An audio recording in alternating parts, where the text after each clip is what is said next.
A Bhikshu monk decided to behead a goat in yogic ritual offering to God.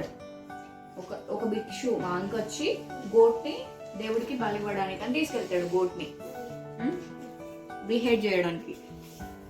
మనం mutton curry చేసుకుంటాం, మనం దేవుడికి తీసుకొని mutton curry అట్లా చేయడానికి అని తీసుకెళ్తాడు. When the goat was being bathed, it started to laugh. నవ్వుతా ఉంటుంది గోట్. మనం బాత్ చేస్తాం కదా, స్నానం చేస్తాం, దాన్ని కూడా దేవుడికి బలి ఇవ్వడానికి అని వాటర్తోనే కడుగుతారు. తర్వాత అది లాఫ్ చేస్తుంది, ఇక నవ్వుతూ ఉంటుంది. The next moment it started to cry, ఏడుస్తుంది మళ్ళా. నేను కొడితే నువ్వు పెడతాను అట్లనే ఇది కూడా సేమ్ గోట్ లాగానే వేస్తాను అన్నట్టు కూడా. The Bhikshu was confused. He asked. Bhikshu confuse అయ్యి అడుగుతా ఉంటాడు గోట్ని, ఏమైంది, why are you laughing and crying,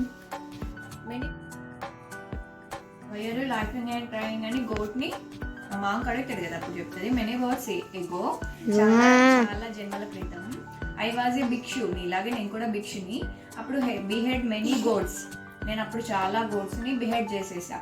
since then I am being killed for offerings, నేను కూడా చాలా గోట్స్ ని మీలాగా ఆఫర్ చేశా దేవుడికి అని చెప్తాను. In this birth, I will be freed of my past actions. నేను అప్పుడు జన్మలో చేసిన తప్పుల్ని ఈ జన్మలో మంచిగా సరి చేసుకుంటున్నా. సో ఐ లాఫ్డ్, నేను అందుకే నవ్వినా అని చెప్తుంది గోట్. ఇంట్రెస్ట్ లేదని వినాలని మనం ఎందుకు ఎట్లా చేస్తున్నా.